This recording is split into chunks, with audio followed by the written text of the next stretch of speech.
जी sir. अब मैं समझता हूँ ये बहुत बड़ा दुर्भाग्य है प्रदेश का कि चुनी हुई सरकार के मुख्यमंत्री प्रदेश का हित रखने के लिए नीति आयोग की बैठक में नहीं गए। शिमला से चले गए, दिल्ली पहुंचे, लेकिन इंडिया गठबंधन के सब नेताओं ने शायद ये तय किया कि नहीं जाना है, और जिससे हमारे मुख्यमंत्री सुखविंदर सिंह सुक्खू भी उस बैठक में नहीं जा सके। राजनीति एक अलग से मंच का विषय है। बहुत सारे अवसर मिलते हैं, वहां पर राजनीति करी, लेकिन जब विकास की बात आती है, प्रदेश के हित की बात आती है, तो राजनीति को आगे नहीं लाना चाहिए, राजनीति को किनारे रखना चाहिए।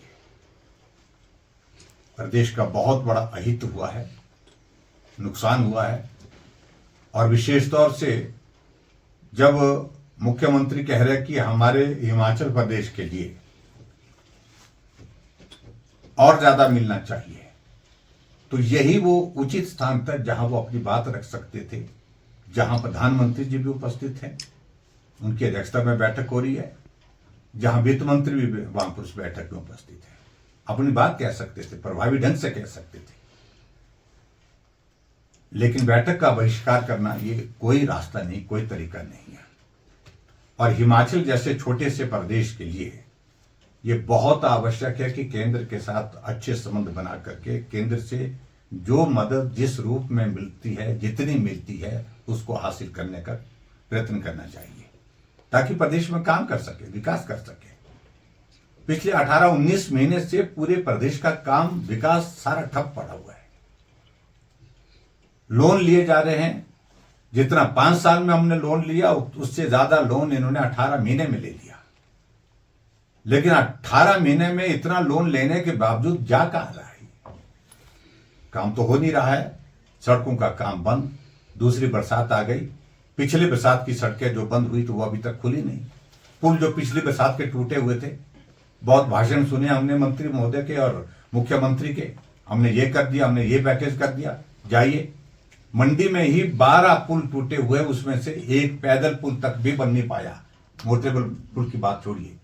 तो ऐसे में बहुत आवश्यक था, मुख्यमंत्री को बैठक में जाना चाहिए थे, नीति आयोग की बैठक में, और वहां अपना पक्ष रखते, प्रभावी ढंग से रखते, और शायद हिमाचल प्रदेश के लिए जो है वो कुछ ना कुछ हासिल हो जाता। और जिस तरह से लगातार ये आरोप लगा करके कुछ नहीं दिया, कुछ नहीं मिला, और उनको इस बात को भी समझना चाहिए कि हिमाचल प्रदेश के लिए पिछली बरसात में जो राहत मिली है, केंद्र से पैसा मिला है, क्या आपने वो ईमानदारी से लोगों के बीच में पात्र व्यक्ति तक पहुंचाया है? आज भी दर्जनों, मैं अभी अपने क्षेत्र में मंडी के इलाके में अभी 3-4 दिनों में था, दर्जनों डेलीगेशन मुझे मिले हैं, जिनके घर चले गए, बगीचे चले गए, पशुशाला चले गए, लेकिन दूसरी बरसात शुरू हो चुकी है, नुकसान दूसरी बरसात का होना शुरू हो चुका है, लेकिन अभी तक पिछली बरसात का एक पैसा उनको नहीं मिला। तो मिला किसको? प्रश्न तो ये है, जो केंद्र से पैसा दिया गया है वो पैसा गया कहां? इसलिए मुख्यमंत्री जी को इस सारी चीज के लिए जो आज नीति आयोग की जो बैठक थी, इस बैठक में जाना बहुत आवश्यक था, और निश्चित रूप से हिमाचल के हित सर्वोपरि होना चाहिए, राजनीति बाद की बात।